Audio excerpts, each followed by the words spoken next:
My first memory of the prosecutor's office is the smell. A mixture of old paper, cheap coffee, and heavy men's cologne. Then I noticed the stern looks, the quiet footsteps in the corridors, and the many doors with signs behind which people's fates were decided. I worked as a secretary in the Vancouver prosecutor's office for 41 years, 3 months, and 15 days. I saw people change, their clothes, their hairstyles, but the only things that remained unchanged were their dirty souls and their ability to lie to your face. I know what a lie is. I know what it looks like when a murderer says he was in another city at the time of the crime. I know what it sounds like when a husband swears he never raised a hand to his wife. I know what it feels like when a swindler assures you that he sincerely believed in his business project. After so many years in the prosecutor's office, lies have a taste, smell, and color for me. And I can sense them coming, just like old sailors can sense an approaching storm. For the past 3 years, I have been living alone in my 2-story house on the outskirts of Vancouver. 3 years, 1 month, and 17 days have passed since Edward, my husband, died of a heart attack right at the dinner table, without finishing his favorite lasagna. This house once seemed small for our family: me, Edward, our daughter Imogen, and 2 dogs. Now it's just me and the photos on the walls. At 73, I still have a straight back, a sharp mind, and a habit of writing down everything important in a black notebook. My hair, once chestnut brown, is now completely gray, but I don't let it look unkempt. Every second Thursday of the month, I go to Patricia's salon. She knows how much I love my bob haircut. My hands are covered with wrinkles and age spots, but my manicure is always impeccable. Dark red polish on short nails. Lipstick of the same shade. No compromises with age. Today is Tuesday, and Imogen and Hugh are coming over for dinner, for the third time this month. They used to come no more than once a month, usually on holidays or birthdays. Imogen, whom everyone calls Immy, is 45. She works as an English teacher at a private school. Hugh, her husband of 18 years, is an engineer at a construction company. They don't have children. Careers are more important, as Immy said at 30. It's too late, as she says now. I noticed that their visits became more frequent about 6 months ago. I set the table with white porcelain plates with blue rims, a wedding gift from my sister Vivian. I take the silver cutlery out of its velvet case. Even if Immy and Hugh don't appreciate a beautiful table setting, I stick to my principles. A chicken pie made from my mother's recipe is baking in the oven. For dessert, there's pear pie with almonds. The doorbell rings at exactly 6 o'clock in the evening. Punctuality is the only quality of Hugh's that I respect. "Mom, how are you?" Immy hugs me and I smell new perfume. Expensive perfume. Much more expensive than the kind she usually buys at the department store. "You look amazing, Dorothy," says Hugh, handing me a bottle of wine. Red, dry, my favorite. He remembers. Strange. I let them into the house, noticing Immy's new cashmere sweater and Hugh's watch, which I haven't seen before. Something has changed, something important, but I can't figure out what it is yet. "How's your back, Mom?" Immy asks, sitting down at the table. "You said it was bothering you." "I never complained about my back," I reply, pouring wine into glasses. "You must be confusing me with someone else." Immy and Hugh exchange quick glances. I notice it, just as I noticed the glances between suspects in the courtroom when their stories began to diverge. "I thought you mentioned it last time," Immy insists. "I must have gotten something mixed up." "Probably," I agree, cutting the pie. The wooden handle of the knife fits comfortably in my hand. "How's work? Do you have a new class this semester?" "Yes, 11th grade. We're studying 19th century British literature. But you know, Mom, I'm thinking more and more about leaving. Teaching takes so much energy." "You want to change careers at 45? I raise an eyebrow as I hand her a plate with a steaming piece of pie. "No, just maybe cut back on the hours, or take a year off." "And what will you live on?" I ask, looking at Hugh. "We have savings," he replies quickly, taking his portion. "And I'm thinking about starting my own business. I have an interesting offer from a partner. Savings, business, vacation, new watches and perfume. The details are coming together, but the contours are still blurred." "What kind of business?" I ask, sipping my wine. It's tart and dry, leaving a pleasant aftertaste. "Construction consulting, independent expertise, a very promising field," Hugh says too quickly, not looking me in the eye. I know this type of person. Those who are always on the verge of great success. Sounds interesting, I lie in response. And expensive. The initial investment isn't that big. He pauses. By the way, Dorothy, Emmy and I have been wanting to talk to you about something for a long time. Here it is. I feel my shoulders tense, but my face remains impassive. 40 years of professional detachment don't go to waste. What is it? Your house, Emmy leans forward. It's too big for one person, and the stairs are so steep. Hugh and I think you'd be better off in an apartment. Single level, modern, with good security. You want me to sell the house? My voice is as flat as the surface of a lake on a windless day. Think about it, Mom. Emmy puts her hand on mine. Her nails are painted pale pink, a perfect manicure. Another new detail. Maintaining a house costs money. Why pay to heat empty rooms? What if you fall? Who will help you? I don't fall, I reply. And I like my house. Of course you do, Hugh interjects. But we're talking about practicality, about your safety, at your age. At my age, I'm still capable of deciding where I live. I push my plate away. My appetite is gone. When I need a guardian, I'll let you know. A tense pause. Emmy and Hugh exchange glances again. Mom, we're just worried, Emmy says softly. You're 73. It's normal to think about the future. My future or yours? I ask, and see Emmy flinch. I've gone too far. Too direct. I'm sorry, dear. I appreciate your concern, but I'm comfortable here. This is my home with your father. Emmy looks guilty.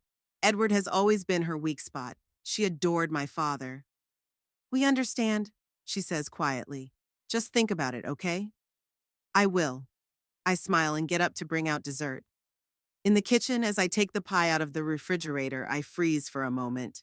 There is something alarming about their behavior. Something doesn't add up. New things, talk of money, sudden concern for my well-being.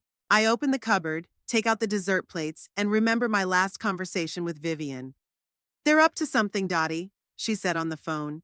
Emmy asked me about your will, who your notary is if you have a living will. I didn't think much of it. Children sooner or later become interested in their parents' inheritance. It's unpleasant, but inevitable. But today, looking at them, I feel something more disturbing. When I return with the pie, the conversation stops abruptly. Another bad sign. What were you whispering about? I ask, cutting the pie. Just about work, Hugh, Emmy replies quickly. Too quickly. We eat dessert, talking about the weather and the news. Safe topics. But I notice Hugh's gaze gliding around the room from time to time, lingering on the silver candlesticks, the paintings on the walls, the antique secretary desk in the corner. By the way, Mom, Emmy says casually as we finish dessert, I wanted to ask you something. You keep your important documents somewhere safe, right? Of course, I reply, clearing the plates. In a bank vault. It's a lie. All important papers, including wills, insurance policies, and stock certificates, are kept in a safe in my bedroom. The safe is built into the wall behind a painting. A classic trick, but an effective one. That's sensible, Hugh nods. What about spare house keys? Does anyone have them? Vivian has one, I say, another lie. Vivian does have a key, but it's not the only spare. I gave the other one to Emmy a long time ago. I wonder why she's hiding that. Maybe we should give her one too, suggests Hugh. Just in case, if something happens. I'll think about it, I promise, taking the dishes to the kitchen. When they finally leave around 9 o'clock in the evening, I lock the door and lean my back against it. The facts line up in my head. New expensive things, frequent visits, conversations about selling the house, questions about documents and keys. Emmy has always been cynically practical, but she never used to stoop to outright manipulation. I go up to the bedroom and take a painting off the wall, a seascape that Edward bought for our 20th anniversary. Behind it is a safe. I enter the combination. My mother's birthday, the only date Emmy definitely doesn't know. The safe opens with a quiet click. Inside are documents, some jewelry, and cash for emergencies. I go through the papers. Will, insurance policy, marriage certificate, stock certificates. Everything is in place. Everything that might interest my daughter and son-in-law if they decided that their old mother was getting in the way of their new, promising business. I close the safe, hang the picture back up, and sit down on the edge of the bed. Thoughts swirl in my head, forming an unpleasant but clear pattern. I take my black notebook out of the nightstand and write, Tuesday, November 26th. Emmy and Hugh are interested in the documents and the safe. New clothes, business plans, offer to sell the house. I close the notebook and look out the window at the dark garden. Somewhere out there, among the trees, is the bench where Edward and I used to sit in the evenings. He always said I was too suspicious, that I saw criminal intent where others saw ordinary human stupidity. Professional deformation, he laughed. But now I feel that my suspicion is justified. Emmy and Hugh are up to something, and I need to find out what it is before they move from talk to action. The morning mail brought me 3 envelopes, 2 bills and a letter from my former colleague Terrence Holt, who moved to Toronto 5 years ago. I put the kettle on and sat down at the kitchen table to open the envelopes. My fingers aren't as nimble as they used to be, but I refuse to use a letter opener. I want to keep my fine motor skills as long as possible. Suddenly, I heard the sound of a key in the front door lock. Emmy. She's the only one with a key. But today is Wednesday. A workday, 10 in the morning. She should be at school. Mom? Her voice echoed through the house. Are you home? In the kitchen, I replied, quickly gathering the letters. I don't like it when someone reads my correspondence. Emmy appeared in the doorway. Her light brown hair was pulled back in a messy bun. She wore light makeup, a white blouse, and a dark blue skirt. Her usual teacher's uniform. But something was wrong. She looked too cheerful for the middle of the work week. Don't you have classes? I asked, getting up to get a second cup. I took the day off, she smiled. And for a moment I saw in her the little girl who asked me to buy her ice cream even though she knew she wasn't allowed to have sweets before dinner. The same sly smile. I wanted to stop by and see how you were doing. Nothing has changed since last night, I remarked, pouring the tea. I'm worried, Mom. Emmy sat down at the table, placing a large brown folder in front of her that I hadn't noticed before. After Dad passed away, you isolated yourself. We see each other so rarely. We saw each other yesterday, I reminded her, pushing a cup toward her. And last week, and the week before that. Yes, but... She paused, cupping her hands around the cup. But you rarely go out anywhere. Do you have friends you see? That tone, soft, caring, the kind prosecutors use with particularly impressionable jurors, trying to elicit the right emotions.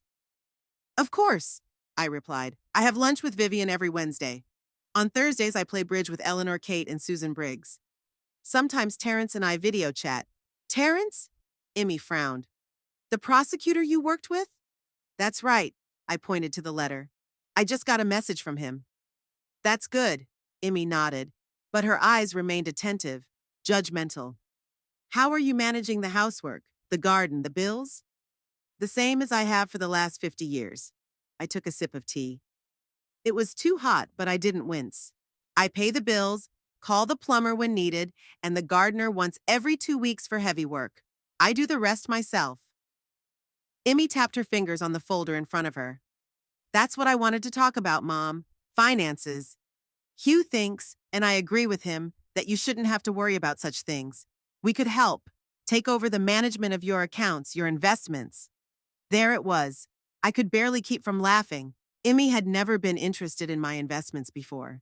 She didn't even know about them, to be honest.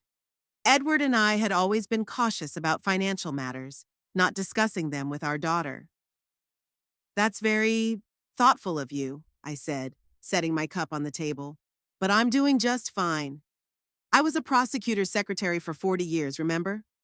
I've seen enough financial fraud cases to know how to protect my assets. Emmy's face twitched. A moment of confusion, quickly hidden behind a new smile. Mom, no one is saying you can't handle it. It's just that at your age, it would be easier if someone helped you.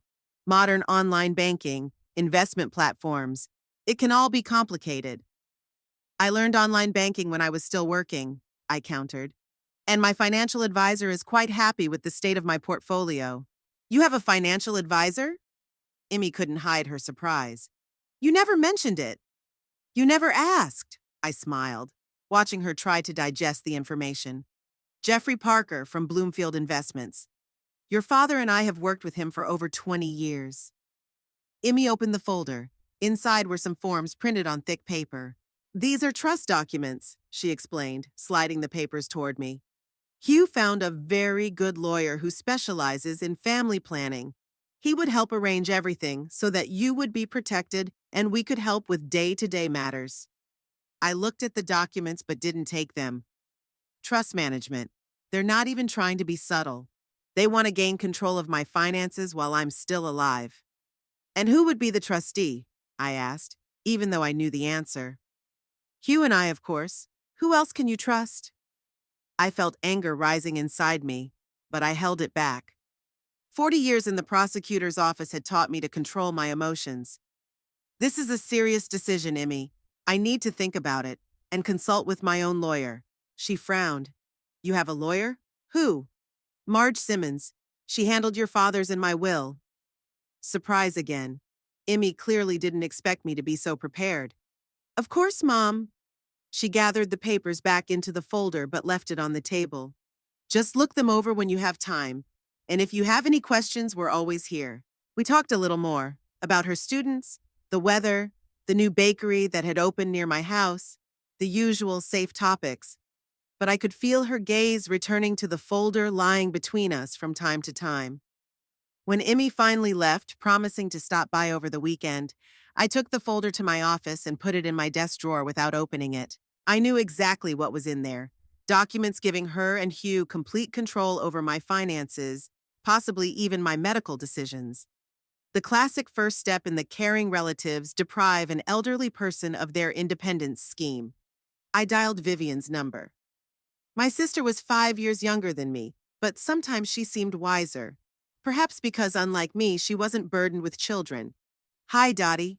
Her voice was warm and familiar, like an old blanket. Only she called me Dottie, short for Dorothy, which I usually can't stand. We're having lunch today, aren't we? We are, I confirmed. But something happened. Emmy was just here. During school hours? Vivian asked, surprised. Something serious?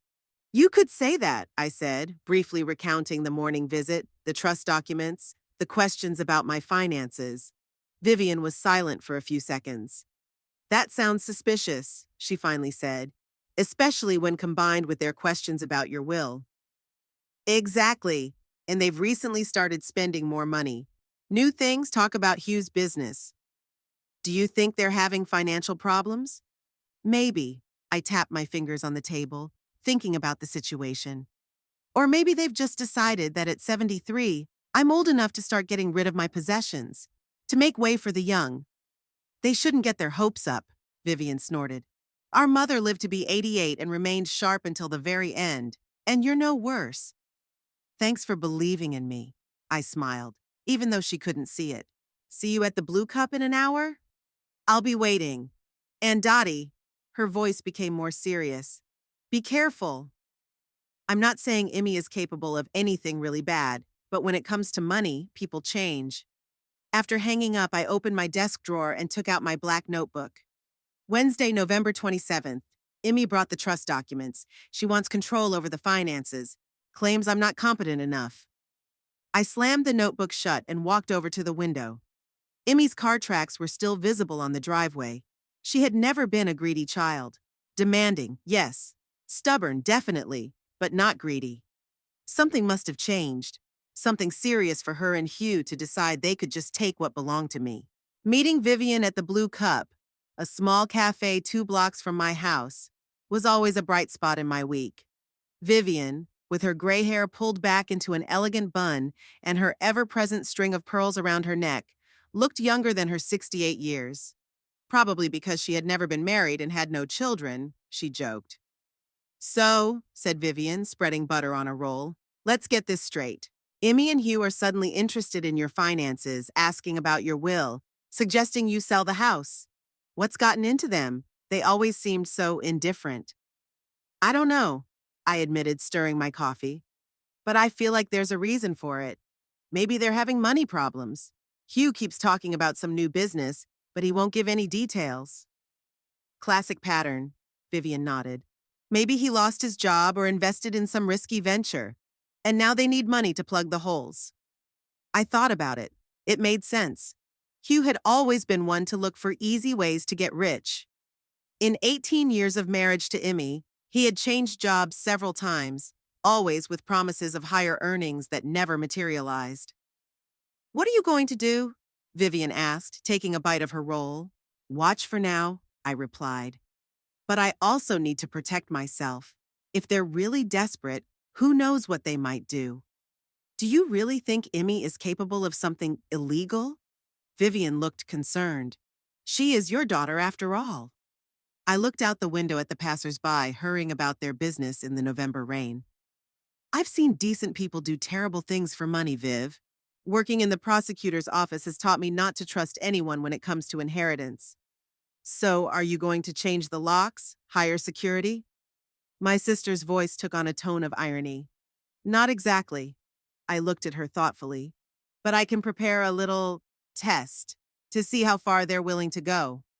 What kind of test? Vivian leaned forward, intrigued. Remember the Henderson case? I asked. The one where the nephew tried to rob his aunt, but she replaced the valuables in the safe with fakes? Vivian nodded. I often told her about the cases I was working on. Do you think they'll try to break into your safe? She looked shocked. That's a criminal offense, Dottie. I don't know what they'll do, I replied. But I want to be prepared. If they're just concerned about my well-being, as they claim, they'll never know about my preparations. But if they have other intentions... Vivian shook her head, but there was a spark of understanding in her eyes. We both grew up with a police officer father who taught us to always be one step ahead. What will you put in the safe? She asked. Fake documents, fake bank statements with impressive amounts, maybe even some fake money. I know where to get movie props. Terrence has connections in the film industry. What about the real documents? I'll hide them somewhere else. Maybe even at your place if you don't mind. Vivian thought for a moment, then nodded. Sure, and you'll install a camera or something? I smiled. My sister was always quick on the uptake. Exactly. A small hidden camera pointed at the safe. If they decided to help me with my finances without my knowledge, I would have proof. That's extreme, Dottie. Vivian looked concerned but not judgmental. But I understand. Better safe than sorry. We finished lunch discussing more pleasant topics. A new exhibition at the art gallery, a book Vivian had recently read, plans for Christmas. But thoughts of the upcoming preparation wouldn't leave me. When I got home, I went straight to the safe. Opening it, I examined the contents with a critical eye. What would interest Emmy and Hugh the most? What would they take if they decided to steal? The will, of course. The insurance policy, bank statements, stock certificates. These documents needed to be replaced with convincing copies, and the originals had to be hidden. I closed the safe and sat down at the computer to search the internet for a miniature surveillance camera. Something small enough to go unnoticed but with good recording quality. And with a motion-activated function, I wasn't going to watch the clock in an empty room. Buying the camera online took only a few minutes. Delivery was promised in 2 days. Then I called Terrence in Toronto. Dorothy, he exclaimed happily. Did you get my letter? I did, Terry. I smiled when I heard his voice. And I have an unusual request for you. I explained the situation and what I needed. Props money and help creating fake documents convincing enough to fool a non-professional. My God, Dottie. Terrence sounded both shocked and delighted. You think your own daughter might rob you? I don't know, I replied honestly. But I want to be prepared for any scenario. Consider it insurance. Terrence paused, then said, I have a friend in the film industry who can help with the prop money, and I can make copies of documents that look convincing enough. Will you send me scans of the originals? Thanks, Terry, I said, feeling relieved. I knew I could count on you. Anything for you, Dottie, he said with a smile in his voice. But be careful. If they're really up to no good, it's better not to provoke them directly. Don't worry, I'll be careful. I just want to know what I'm dealing with. After talking to Terrence, I started scanning the documents to send. Every page of the will, every certificate, every bank statement. It took over an hour, but when I was done, I had a complete digital dossier of everything stored in the safe. Then I called my lawyer, Marge Simmons, and made an appointment for the next day. I needed advice on how to legally protect myself if my suspicions turned out to be true. That evening, sitting in my chair with a cup of tea and looking out at the dark garden outside my window, I pondered my situation. Was I being paranoid? Perhaps. But over the years working in the prosecutor's office, I had learned to trust my intuition. And right now, it was screaming danger. I opened my black notebook and wrote down a plan of action. Install a surveillance camera, replace the documents in the safe with copies, hide the originals with Vivian, consult with Marge about legal protection. Closing the notebook, I took a deep breath. If Emmy and Hugh were really up to no good, they were in for an unpleasant surprise. I might have looked like a harmless old lady, but behind that facade was a sharp mind, honed by decades of dealing with the worst of human nature. I was ready to defend myself, and if that meant exposing my own daughter, so be it. In 2 weeks, I turned my house into a real trap. A miniature camera, cleverly hidden in a photo frame on the shelf opposite the safe, worked flawlessly. I checked the recordings every evening. The safe now contained the masterfully forged documents that Terrence had sent and stacks of prop money, convincing enough to fool a layman. The real documents and valuables found refuge in Vivian's house. Emmy and Hugh's visits became even more frequent, but now I was ready. I noticed their eyes wandering around the room, lingering on the painting that concealed the safe. I noticed how they asked questions about my plans, trying to find out when I would be away from home, how their tone became more insistent when it came to the trust documents that I had supposedly forgotten to look at. On Saturday morning, over a cup of coffee, I was leafing through the local newspaper when I came across an advertisement for a charity lunch in support of the city library. The event was scheduled to start at 2 in the afternoon and last until 6 in the evening. The perfect opportunity. I immediately called Emmy. "Good morning, dear," I said, hearing her sleepy voice. "I hope I didn't wake you up?" "No, Mom," she yawned. "Hugh and I just went to bed late last night." "I understand." I paused. "Listen, I just wanted to let you know that I won't be home for most of the day today. There's a charity luncheon in support of the library, and then I was planning to stop by Vivian's." I could almost physically feel Emmy perk up. "A charity luncheon?" Her voice became more animated. "Are you going alone?" "Yes, Eleanor invited me. She's on the library board, remember?" I turned the page of the newspaper, even though Emmy couldn't see it. "I'll probably be back around 8 in the evening." "I see." Emmy seemed to be processing the information. "Have a good time, Mom. Maybe Hugh and I will stop by tomorrow?" "Of course, dear," I replied with a smile in my voice. "I'd love to see you." After hanging up, I opened my black notebook and wrote, "Saturday, December 14th. I told Emmy that I would be away from 2 to 8 p.m. They will most likely come today." I closed the notebook and walked over to the window. It was a clear, cold day with that special winter sun that shines but doesn't warm. Perfect weather for my little act. At 1 o'clock, I started getting ready. I put on a dark blue dress, a pearl necklace, and a wool coat. I combed my hair in front of the mirror and put on lipstick. Then I checked the camera. It was working perfectly, motion activation was set up, and the recording was going to cloud storage that only I had access to. At 1:15, I left the house, demonstratively locked the door, and got into the taxi I had called in advance. The driver, an elderly man with a thick gray mustache, politely asked where he should take me. "To the city library, please," I said loudly, knowing that my neighbor across the street was working in her garden and could hear me. The taxi started moving, and I watched my house get smaller and smaller in the rear window. But instead of the library, I asked the driver to take me to a cafe a few blocks from my house. "I changed my mind," I explained. "I'm going to meet a friend first." He nodded without asking any questions. At the cafe, I ordered tea and a sandwich, glancing at my watch. It was exactly 2 o'clock. If Emmy and Hugh had decided to act, they would have given me time to get to the library and lingered a little to make sure I didn't go back for something I'd forgotten.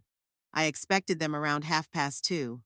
At 20 to 3, I paid and called another taxi, asking the driver to drop me off at the back of my house, where there was a small passage between the fences and a gate leading to the garden. I was the only one who had the key to this gate, Even Vivian didn't know about it. The taxi stopped at the end of the street and I walked, trying to stay in the shade of the trees. My heart was beating a little faster than usual, but my hands remained steady. After all, I wasn't doing anything illegal. It's my house, and I have every right to return to it at any time. I unlocked the gate with my key and quietly entered the garden. Walking along the path between the rose bushes, now bare and unsightly, I reached the back porch. The door was locked just as I had left it. But something was wrong. There were fresh footprints in the snow. Someone had recently approached the door. I carefully inserted the key into the lock and turned it, trying not to make any noise. The door opened silently. I regularly oiled the hinges, a habit left over from the days when Emmy was a teenager and tried to sneak home after curfew. The house was quiet, but I sensed the presence of strangers. That subtle change in the air that happens when outsiders invade a space. I took off my coat and hung it on a hook by the door, then took off my shoes, leaving me in my stockings. That way I could move silently across the wooden floor. The kitchen was empty, as was the dining room. I moved slowly toward the stairs, listening. And then I heard them, muffled voices coming from my bedroom on the second floor. I froze, listening. Hugh's voice hurried and tense. "Come on, hurry up!" "We don't have much time." Emmy's voice irritated and nervous. "I'm trying! This damn combination!" I slowly climbed the stairs, stepping over the third step, which always creaked. I stopped on the top landing, pressing myself against the wall. The door to my bedroom was ajar, and a strip of light was coming from it. "Try her birthday," Hugh suggested. "I already tried that," Emmy snapped. "And my father's birthday and mine. Nothing works." I took a deep breath and moved closer to the door, trying to remain invisible. Now I could see part of the room through the crack. Hugh was standing by the window, nervously glancing outside. Emmy was bent over the safe. The picture had been taken off the wall and was lying on the bed. I noticed some tools on the nightstand. Perhaps they were preparing to break into the safe if they couldn't figure out the combination. "Maybe their wedding date?" suggested Hugh, stepping away from the window. "Or the house number." Emmy made an irritated sound but entered a new combination. And I heard a soft click. The safe opened. "Finally!" Emmy breathed with relief. I saw her open the safe door and start pulling out the contents, folders with documents, envelopes with bank statements, stacks of prop money. Her hands were shaking slightly. "My God," Hugh whispered, coming closer. "There's so much here. You were right. The old woman is richer than she lets on." I felt the blood rush to my face at this statement, but I remained motionless. The camera was recording everything, and that was more important than my wounded pride. Emmy began to look through the documents, spreading them out on the bed. "Here's the will," she said, opening one of the folders. "And the bank statements. My God, Hugh, look at these amounts." Hugh leaned over the papers, and his face lit up with a greedy smile. $2 million in stocks? And that's just in one company." He shook his head. "And she lives here like a normal retiree. No wonder she doesn't want to sell the house. The money must be hidden somewhere here." "I don't think so," Emmy shook her head. "Mom has always been practical. Most likely it's all in banks and investments." "Then we need to get power of attorney as soon as possible." Hugh rubbed his hands nervously. "Before she changes her will or something." "She won't change anything," Emmy said confidently. "She just doesn't know that we know about the money. We have to be careful, convince her that we only care about her well-being." "To hell with being careful," Hugh raised his voice. "Have you seen the amounts? We could leave here and start all over again. No more working for those idiots, no more loans." "Quiet," Emmy hissed at him. "Let's check everything first. Take pictures of the documents and I'll see what else is in the safe." Hugh took out his phone and began photographing the papers spread out on the bed. Emmy bent over the safe again and pulled out the box where I had put the prop money.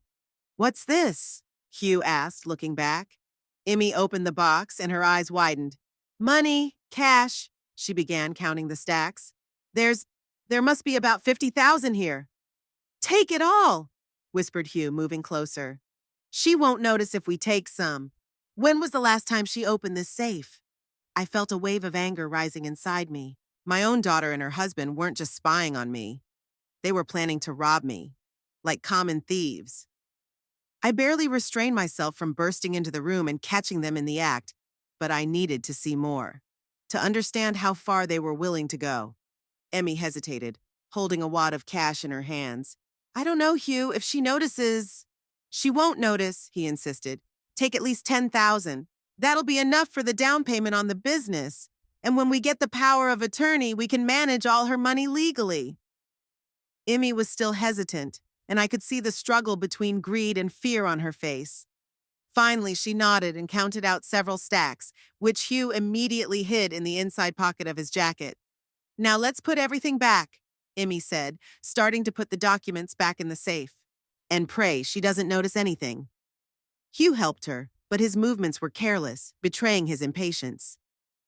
We need to get her to sign the trust documents as soon as possible, he said, closing the safe. Maybe say there's something wrong with her health?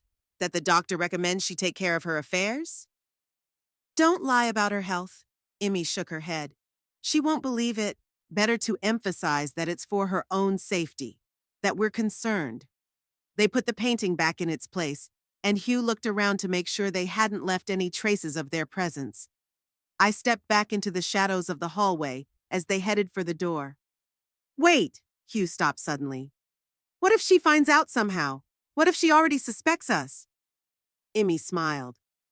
Mom is old and trusting. She believes I'm still her little girl. She would never suspect us of something like this. I closed my eyes, feeling those words cut deeper than any knife. Old and trusting. How wrong she is. We still need to move fast, Hugh insisted. If she decides to change her will, she won't, Emmy snapped. Family has always come first for her. She won't leave her fortune to a stranger. They left the bedroom, and I quickly slipped into the next room, the guest bedroom where Emmy used to live. Pressing myself against the wall, I heard them descend the stairs, discussing what to do next. We need to go see her tomorrow, Hugh said. Bring the documents and don't leave until she signs them. She won't give in to pressure, Emmy objected. I know her. We need to be more subtle. Their voices faded as they reached the first floor. A few seconds later, I heard the front door open and close. They were gone. I came out of my hiding place and slowly walked to the bedroom. Everything looked untouched, just as I had left it that morning. If I hadn't seen what was happening here with my own eyes, I would never have suspected an intrusion. I walked over to the safe, entered the combination, and opened it. Everything inside was neatly stacked, but I immediately noticed that several bundles of prop money were missing. They had indeed decided to steal. I closed the safe and walked over to the shelf where the camera was hidden. The indicator light showed that it was recording.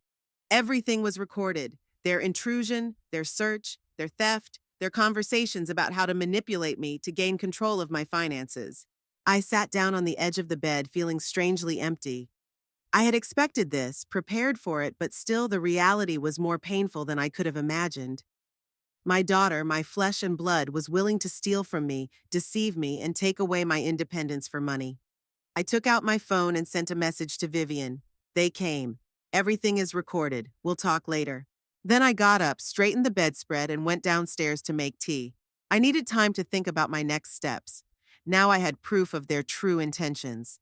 The question was how I was going to use it. Sitting in the kitchen with a cup of hot tea, I watched as dusk began to fall outside the window. Tomorrow they will come with the trust documents, confident that they can manipulate me. Unaware that I know everything, that I saw their true faces. They wanted a surprise, and they will get one, just not the one they expected. I woke up earlier than usual before dawn.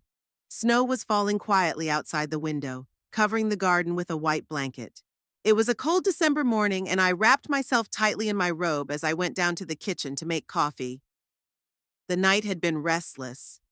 I woke up several times, remembering the look on Emmy's face as she held the wads of counterfeit money in her hands. Greed, determination, and a complete lack of remorse. Old and gullible, she called me. That description still burned like an open wound. I turned on the coffee maker and opened my laptop. The video recording of yesterday's intrusion was saved in the cloud. I watched it again, noting every detail, every word. Now I had irrefutable proof of their true intentions. The phone rang at exactly 9 o'clock in the morning. It was Emmy. I took a deep breath before answering. Good morning, dear. Mom, how was yesterday's charity lunch? Her voice sounded cheerful and carefree. The perfect actress. Wonderful, I lied in response. Eleanor said hello. That's sweet of her. Emmy paused. Listen, Hugh and I were thinking of stopping by today. We have those trust documents you wanted to look at. I squeezed the phone a little tighter. That I wanted to look at. Another lie. Sure, come on over, I said in an even voice. I'll be home all day. Great! We'll be there around 1. I'll make that pear pie you like. I look forward to it, I replied and hung up. I opened my black notebook and wrote, Sunday, December 15th, Emmy and Hugh are coming at 1 o'clock. They're bringing the trust documents and pie. Irony. The next call was from Vivian. I told her about yesterday's incident in detail. My God, Dottie! Her voice trembled with indignation. Did they really steal the money? The props, I clarified. But they didn't know that. The intention was clear. What are you planning to do? Vivian asked. I looked out the window at the falling snow. Nothing yet. Today they're coming with the documents they want me to sign. I'll play the role of the unsuspecting mother. But I want them to understand that I'm not as naive as they think I am. Be careful, Dottie, Vivian warned. If they're really desperate, who knows what they're capable of? Don't worry, I reassured her. I have a plan. After talking to Vivian, I called my lawyer, Marge, and told her what had happened. Her reaction was professionally restrained, but I could sense her shock. You have evidence of their trespassing and theft, she stated. You could go to the police. I don't want to see my daughter in prison, I replied, but I want to protect myself and my assets. I understand. Marge paused, thinking about the situation. If you want to protect your assets from them as much as possible, we could set up an irrevocable trust. This will ensure that your funds are distributed exactly as you specify, without the possibility of dispute. That's exactly what I need, I said. When can we get started? I'll have the documents ready by the middle of the week. In the meantime, if they insist on having you sign any papers, don't do it.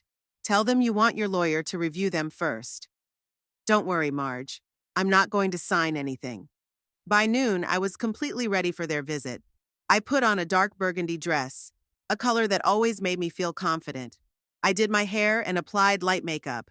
I wanted them to see not an old and gullible woman, but a person full of dignity and strength.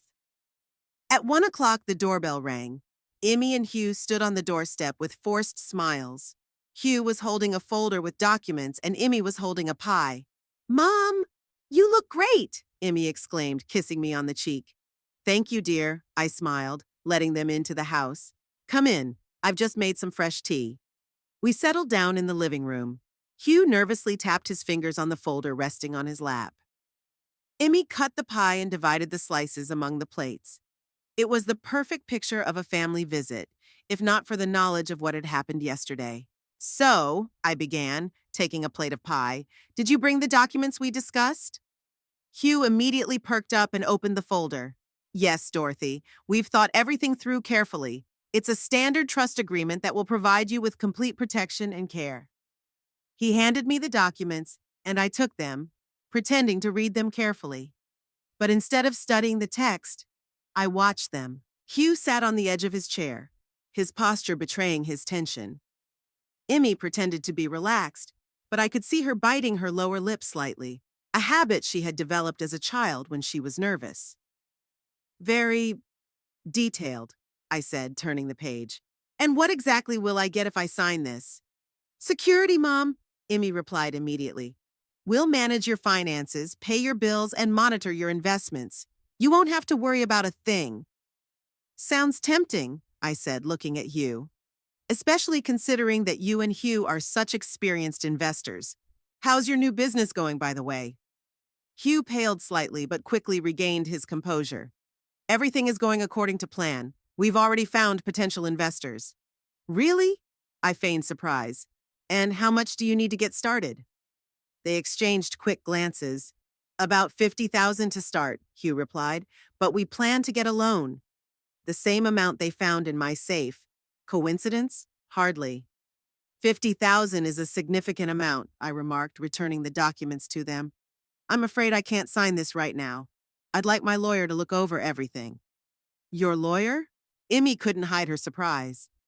Mom, that's not necessary. The documents are professionally drafted. Still, I smiled. I'd prefer Marge to look at them. She's been handling my affairs for many years. I noticed Hugh clench his jaw. He clearly hadn't expected resistance. Dorothy, his voice sounded tense, we're genuinely concerned about you. At your age, at my age, many people are still working, traveling, and managing their affairs perfectly well. I sipped my tea, looking him straight in the eye. I appreciate your concern, but I am quite capable of making my own decisions. Emmy set her cup on the table with a little more force than necessary. Mom, you're being stubborn. We just want to help. You know what's interesting, Emmy? I leaned forward. I don't remember ever asking for that kind of help. You both suddenly became very interested in my finances. Why now? Emmy looked as if I had slapped her. Hugh quickly intervened. We've always been concerned, Dorothy. It's just that now, as we're thinking about our own future and starting a business, we're more aware of the importance of proper planning. I see, I nodded. And how is your planning going? Have you found any unexpected resources? Hugh froze, his eyes widening for a moment. Did he understand that I was hinting at something specific, or did he just sense something was up? We're working on it, he replied evasively. We're looking at different possibilities. Possibilities are important, I agreed, especially when it comes to large sums of money. By the way, I'm thinking of organizing a small family gathering in 2 weeks, in honor of my birthday. Emmy immediately seized on the change of subject. That's a wonderful idea, Mom. Her relief was almost palpable. Who do you want to invite? Vivian, of course, you and Hugh, maybe Eleanor and a couple of old friends from the prosecutor's office. I paused. And I think it's worth inviting my financial advisor, Jeffrey, and Marge, my lawyer. Emmy's smile froze. A financial advisor and a lawyer? To a birthday party? Why not? I shrugged. They've been an important part of your father's and my life for many years, and I think I'll be making a few announcements that evening about my plans for the future. What plans? Hugh asked, clearly alarmed. Oh, various things, I smiled mysteriously. Travel, perhaps, and some decisions about my estate. I saw them exchange quick glances again. Their concern was almost comical. In any case, I continued, I hope you can both be there, December 28th, Saturday. I've reserved a small room at the Pine Shore Club. Of course we'll come, Emmy replied quickly. Right, Hugh? He nodded, but his enthusiasm was clearly feigned. Absolutely. We wouldn't miss such an important day. We finished our tea, and the conversation moved on to safer topics. The weather, the approaching Christmas, a new movie that Emmy and Hugh had recently seen. But the tension remained. It hung between us like an invisible wall. When they finally got ready to leave, I noticed Hugh glance furtively at the stairs leading to the second floor. Perhaps he was thinking about the safe, about the counterfeit money they had stolen. I'll walk you out, I said, heading for the door. No need, Mom, Emmy protested. We know the way. I insist, I smiled, opening the door for them. Be careful on the road. They say it's going to snow again this evening. When their car disappeared around the bend, I closed the door and leaned my back against it. My heart was beating a little faster than usual. I hadn't planned to hint so obviously that I knew something. But when I saw them and heard their fake concern, I couldn't help myself. Now they'll be nervous, wondering what exactly I know. And in 2 weeks on my birthday, they would learn the whole truth. I went up to my office and sat down at my desk. I took a clean sheet of paper and began to make a guest list for my birthday party. Emmy and Hugh, Vivian, my financial advisor Jeffrey, my lawyer Marge, a few close friends. Not too many people. I didn't want to turn the revelation into a public humiliation. Then I dialed the number for the Pine Shore Club and reserved a small banquet hall for December 28th. A family celebration, I explained to the administrator, for my 74th birthday. Once I had taken care of the organizational details, I opened my laptop and reviewed the video recording once more. Everything was clearly visible. How they opened the safe, how they rummaged through the documents, how they took the money. I connected the printer and printed out a few frames where their faces were particularly clear. Then I put the printouts in a folder and put it in my desk drawer. In the evening, Vivian called. "So, how did the meeting go?" she asked without preamble. I told her about Emmy and Hugh's visit, the documents they tried to get me to sign, and my plan to organize a family gathering on my birthday. "Do you really want to expose them publicly?" Vivian sounded concerned. "Not exactly publicly," I clarified. "Only to those closest to us. I want them to understand that their actions have consequences." "And then what?" Vivian asked. "Are you going to sue them?" I sighed, looking at the photo of Emmy on the mantelpiece. A little girl with pigtails and a crooked smile. My daughter. "No, I won't. But I'm going to change my will. They won't get a penny." "That's fair," Vivian agreed. "Although I still think you're being too soft on them. They tried to steal from you, Dottie." "I know, and they will be punished, but not with prison. With the loss of trust, respect, and inheritance. That will be punishment enough for Emmy, believe me." After talking to Vivian, I went back to making my to-do list. I had to prepare for my meeting with Marge to discuss the changes to the will and the creation of an irrevocable trust. I had to decide what evidence to present at the family meeting, and I had to think about what exactly I would say to my daughter when I exposed her deception. Deep down, I hoped it wouldn't come to that Emmy and Hugh would realize they were doing something unforgivable and stop, that my hints today would be enough to make them think twice, but I knew that was unlikely.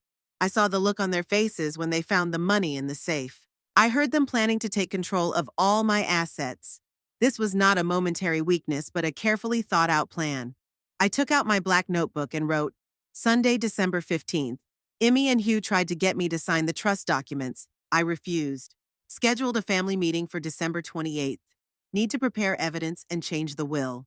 Closing the notebook, I walked over to the window. Snow continued to fall, covering the world with a white blanket. Winter always seemed to me a time of silence and waiting. This year, I was waiting for the resolution of a situation I could never have foreseen, the betrayal of those closest to me. But I was ready for it. In 40 years of working in the prosecutor's office, I had learned to remain calm in the most difficult situations. I learned to wait for the right moment. And I learned to seek justice no matter how bitter it might be. 2 weeks until my birthday. 2 weeks until I shattered the illusions and revealed the truth. I was ready. But were they? The morning of my 74th birthday was clear and frosty. I stood at the bedroom window, watching the sunlight play on the snow-covered branches of the trees in the garden. Moments like these always made me think about the fleeting nature of time. 74 years? When I was young, it seemed like an unimaginably long life. Now I realized it was just a moment. Today was supposed to be a special day, but not because of my birthday celebration. Today, I was going to reveal the truth that had been weighing heavily on my heart for the past 2 weeks. I had carefully prepared for this day. I met with Marge and changed my will, creating an irrevocable trust. I selected the clearest frames from the video recording and prepared a short clip that I was going to show the guests. I even chose my outfit with special care, a dark blue dress with a silver brooch in the shape of scales, which Edward had given me on my 20th anniversary of service in the prosecutor's office. Symbolic. Vivian arrived early to help me with the final preparations. "Are you sure you want to do this today?" she asked, adjusting my collar. "Absolutely," I replied. "The longer I put it off, the more likely they are to come up with a new plan." "Twice in the last 2 weeks, Emmy has tried to get me to sign their papers." Vivian shook her head. "I can't believe Emmy would do that. She's always been stubborn, but not mean." "Money changes people, Viv," I sighed. "Or maybe it just reveals their true nature." We arrived at the Pine Shore Club an hour before the appointed time. The banquet hall was small but elegant, with tall windows overlooking the snow-covered garden. The tables were covered with white tablecloths, each with a small arrangement of fir branches and silver balls, my personal touch to the Christmas and New Year's decorations. I checked the technical equipment. The projector and screen set up in the corner of the hall. Everything worked perfectly. The flash card with the video recording was safely tucked away in my purse. The first to arrive were Jeffrey, my financial advisor, and Marge. Both looked a little puzzled by the unusual format of the celebration, but they didn't ask any unnecessary questions. They were followed by Eleanor and several other friends. At 6 o'clock in the evening, Emmy and Hugh appeared. My daughter looked tense, despite her broad smile. She was wearing a new burgundy dress that accentuated her slender figure. Hugh, in a dark suit, seemed more relaxed, but I noticed his gaze quickly sweeping across the room, assessing those present. "Happy birthday, Mom!" Emmy hugged me and handed me a large box wrapped in silver paper. "This is from Hugh and me." "Thank you, dear." I smiled as I accepted the gift. "I'm so glad you could come." "We wouldn't miss your birthday for anything," Hugh said, kissing me on the cheek. He smelled of expensive cologne and something else. Whiskey? Apparently, he needed a dose of liquid courage before meeting me. I led them to the table where Vivian was already sitting. My sister gave Hugh a cold nod and smiled faintly at Emmy. Ever since I told her about the attempted theft, Vivian had had a hard time hiding her contempt for them. When all the guests had gathered and taken their seats, dinner began. The club was renowned for its cuisine, and today they had surpassed themselves. Every dish was exquisite and impeccably presented. I hardly touched my food, too excited about the conversation ahead. Instead, I watched Emmy and Hugh. They stuck together, rarely talking to the other guests. Emmy kept glancing at Jeffrey and Marge, clearly trying to figure out why I had invited my financial advisor and lawyer to my birthday party. Hugh was more interested in the wine. His glass was emptied and refilled with enviable regularity. After the main courses, the cake was served, a three-tiered work of art with silver and blue decorations. All the guests sang happy birthday, and I blew out the candles, as is traditional. "Did you make a wish?" Eleanor asked, clapping her hands. "Of course," I smiled. "But if I tell you, it won't come true."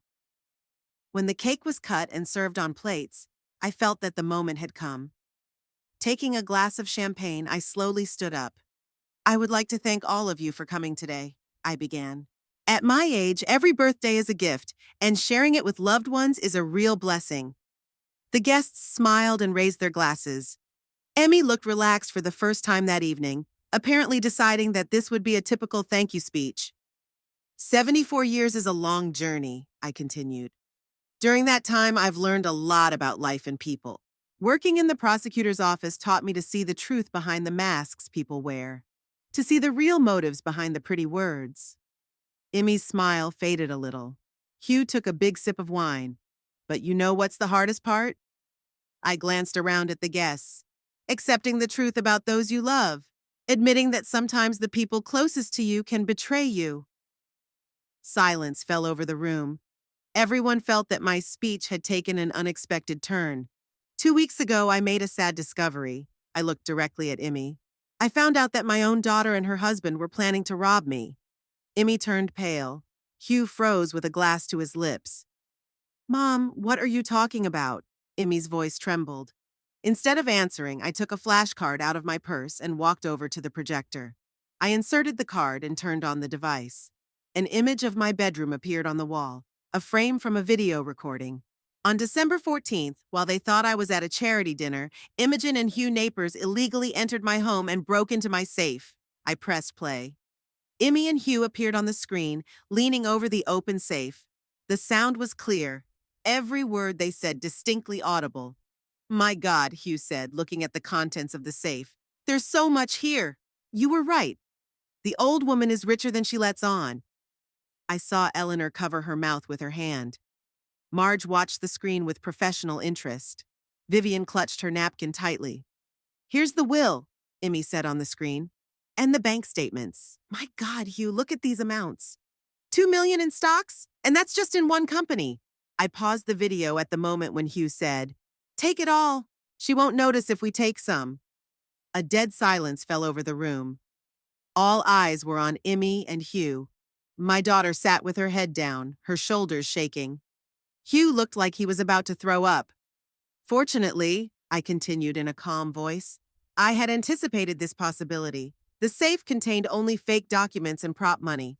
The real valuables were in a safe place." "Mom," Emmy finally raised her head, her face wet with tears, "we can explain." "Really?" I raised an eyebrow. "I'd love to hear how you can explain burglary." Hugh suddenly stood up, his chair crashing to the floor. "This isn't true," he pointed at the screen with a trembling finger. "The video is fake. Dorothy is trying to turn everyone against us. Jeffrey, my financial advisor, shook his head. Mr. Nipper, I'm an expert in recognizing fakes.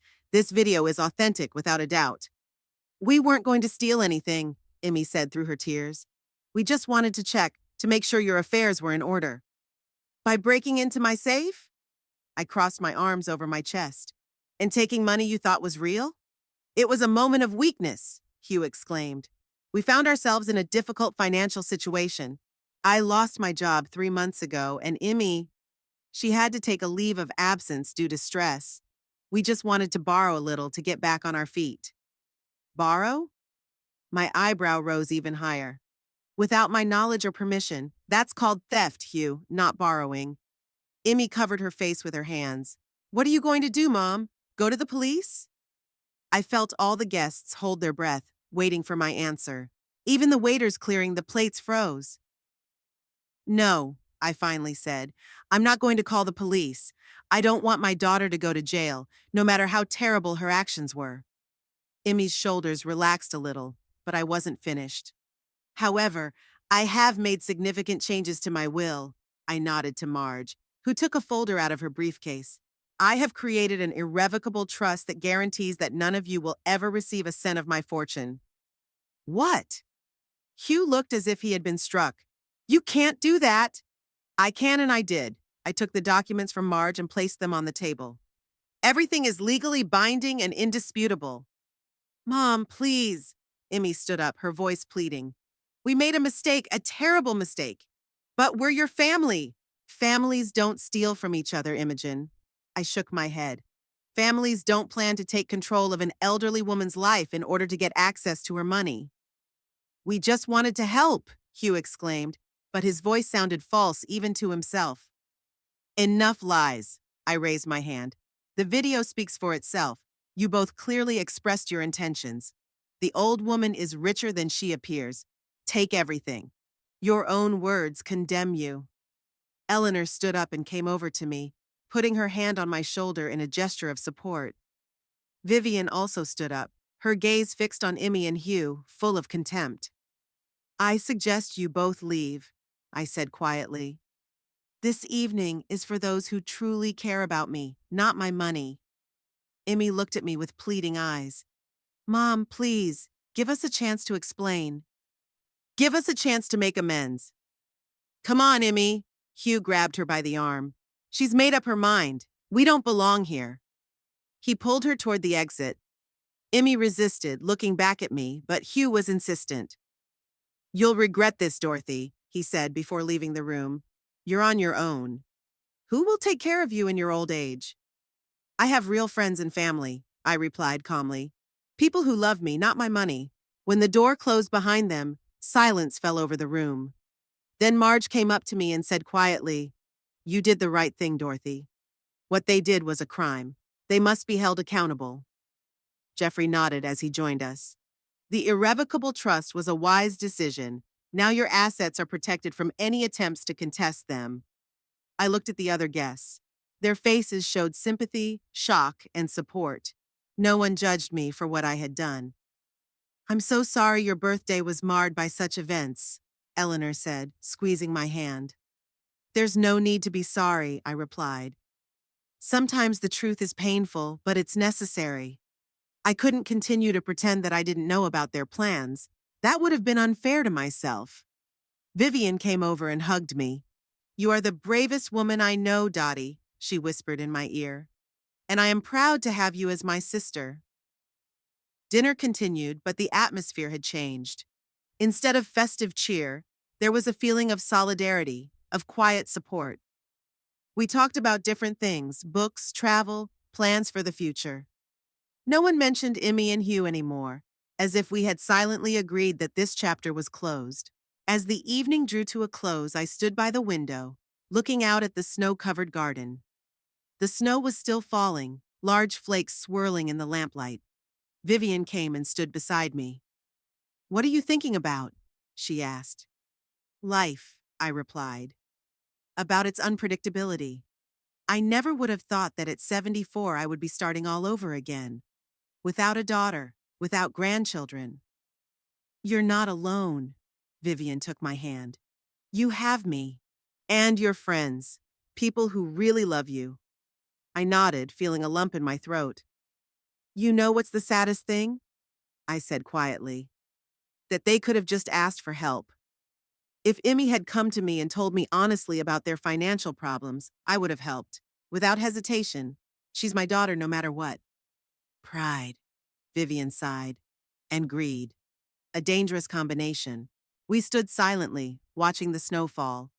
Then Vivian asked, what happens now? With your will? With the trust? The bulk of it will go to you, I replied. You're the only person I trust completely. I've set aside a portion for educational scholarships for law students, and I've left a small amount for Emmy, but only if she divorces Hugh. He's a bad influence on her. Vivian squeezed my hand. Are you still hoping she'll come back? I looked at the snow falling outside the window and remembered Emmy as a child, running through snow like this, laughing and holding out her hands to catch the snowflakes. Maybe, I admitted.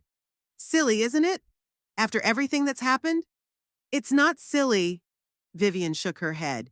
It's natural. She's your daughter. You'll always love her no matter what. I sighed, feeling the weight of the day bearing down on me.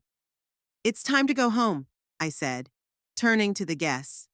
It's been a long day. We said goodbye to everyone, accepting their final congratulations and expressions of support. Jeffrey and Marge assured me that they were always available to assist if needed. Eleanor insisted that Vivian and I come to her house for tea the following week. As I left the Pine Shore Club, I looked back at the room where one of the most dramatic scenes of my life had just unfolded. Strangely, I felt not grief or anger, but relief. It was as if a heavy burden had been lifted from my shoulders. The truth was out, and now I could move on, whatever the future held. The snow crunched under our feet as Vivian and I walked to the car. The air was crisp and cold, filled with the promise of new beginnings. Happy birthday, Dottie, Vivian said as we got into the car. Despite everything, I hope this day remains special for you. I looked at my sister, who had been so loyal and devoted all these years, and smiled. It is, Viv, it is. The morning after my birthday greeted me with an unusual silence. I woke up in my bedroom, and for a moment the events of the previous evening seemed like a distant dream. But as soon as I saw my dark blue dress, neatly hung on the closet door, it all came back with ruthless clarity. Emmy's face contorted with shock and shame, Hugh's angry exclamations, the sympathetic looks of the guests.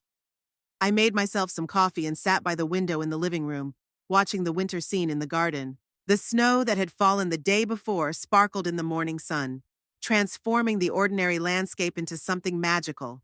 So clean, so perfect. If only human relationships could be as pure. The phone rang around 10 in the morning. I almost expected to hear Emmy's voice, apologetic, pleading, but it was Vivian. How are you feeling, Dottie? There was genuine concern in her voice. Strange, I admitted. Like I've been through a storm and come out on the other side, disoriented, but intact. That's normal, Vivian paused. I'm calling because Emmy tried to reach me this morning. She called 3 times, but I didn't answer. I thought I should talk to you first. I gripped my coffee cup tighter. Of course, Emmy would turn to Vivian. She always looked for workarounds when she couldn't get something directly. What do you want to do? I asked. I'm not going to interfere in your relationship. She's your daughter, Dottie, Vivian reminded me gently. And I want to do the right thing. For all of us. I thought about it, looking out at the snow-covered garden. Did I really want to cut Emmy out of my life completely? Despite her betrayal, she was still my only daughter. A part of me. A part of Edward. Talk to her, I finally said. But not on my behalf. Just listen to what she has to say. Okay, Vivian agreed. One more thing. Marge called this morning. She wants you to come to her office on Tuesday to finalize the changes to the will. I'll be there, I promised, and after a short pause, I added, Thank you, Viv, for everything. That's what sisters are for, she replied simply. After talking to Vivian, I decided to go for a walk. Putting on a warm coat and boots, I went out into the garden. The snow crunched under my feet, and the air was fresh and invigorating. I walked to the old bench where Edward and I used to sit on summer evenings. Now it was covered with snow, but I sat down anyway, brushing away the white blanket with my gloved hand. "What would you say, Edward?" I whispered into the frosty air. "Did I do the right thing?" Of course, there was no answer. Only the wind rustled quietly in the bare branches of the trees. But for some reason, I felt that Edward would have approved of my decision. He always valued honesty and fairness above all else. In the evening, the doorbell rang. I froze, standing in the kitchen with a cup of tea. I wasn't expecting any guests. I cautiously approached the door and looked through the peephole. Hugh, alone, without Emmy. He seemed smaller than usual, his shoulders slumped, his head bowed. I hesitated. Should I open the door? What could he possibly want to say to me after yesterday? I made up my mind, unlocked the door, but left the chain on. "What do you want, Hugh?" He raised his head, and I saw his reddened eyes. He looked terrible, unshaven, with dark circles under his eyes. "Dorothy, please." His voice was hoarse. "Can I come in? Just for a minute. I just want to talk." Reluctantly, I removed the chain and opened the door wider, letting him into the house. But instead of inviting him into the living room, I stopped in the hallway. "Talk here." Hugh looked confused but nodded. "I came to apologize. For myself, not for Emmy." He ran his hand through his hair. "What we did, what I persuaded her to do, is unforgivable. I know. And yet here you are, asking for forgiveness," I remarked. "Not forgiveness." Hugh shook his head. "I don't deserve that. I just wanted you to know the truth. It was my idea, my initiative. Emmy resisted, but I pressured her. We're in a terrible financial situation. I lost my job. Our house is in foreclosure." I panicked. I looked at him, trying to figure out if he was being sincere or if this was another manipulation. "Where's Emmy?" I asked. "At home," Hugh replied, lowering his eyes. She's not feeling very well after yesterday. And to be honest, she doesn't know I'm here. She wouldn't approve." "Why?" "She thinks you'll never forgive us. That it's over." Hugh looked up. "Is that true? Is it really over?" I took a deep breath, feeling different emotions battling inside me. Anger, disappointment, pain, but also something else. Sadness about lost opportunities, about broken ties. "I don't know, Hugh," I replied honestly. "Betrayal on this scale is not easy to forget. You planned to rob me, to take away my control over my life. This was not a mistake made in a moment of weakness. It was a calculated plan." Hugh did not argue. He stood with his head bowed, accepting my words. "What now?" he asked quietly. "With us? With your will?" "My decision stands," I said firmly. "The bulk of my estate will go to Vivian and to educational scholarships. Emmy will receive a token amount if she divorces you." Hugh flinched as if in physical pain. "Are you trying to destroy our marriage?" "No," I shook my head. "I'm just giving Emmy a choice. If she truly loves you more than money, you'll stay together. If not, well, that will be her decision." He stood silently, digesting my words. Then he slowly nodded. "Fair," he said finally. "More fair than we deserve." Hugh headed for the door but stopped, his hand on the knob. "Emmy loves you, Dorothy, no matter what. She's just confused, like me." "Love doesn't steal, Hugh," I replied quietly. "Love doesn't manipulate. Love respects and protects." He nodded without turning around and left. I closed the door behind him and leaned against it, feeling a strange emptiness. The next day, Vivian came to me with news. We sat in the living room, drinking tea and watching the light snow swirl outside the window. "I spoke to Emmy," Vivian began, putting down her cup. "She's in terrible shape, Dottie. She cried throughout our entire conversation." "What did she say?" I asked, trying to keep my voice neutral. "That she's very ashamed, that she doesn't know how she could have done that to you, that Hugh convinced her it was for your own good." Vivian shook her head. "Classic blame shifting." "Hugh came by yesterday," I said. "He claimed the opposite, that it was his idea and Emmy resisted." Vivian snorted. "Of course, no one wants to take responsibility." We were silent, pondering the situation. They're both to blame, I finally said. They each made their own choices. Emmy could have refused, but she didn't. Hugh could have not suggested it, but he did. Now they have to live with the consequences. She asked if she could come see you. Vivian looked at me intently. I said I would pass on her request. I wondered, was I ready to see my daughter after everything that had happened?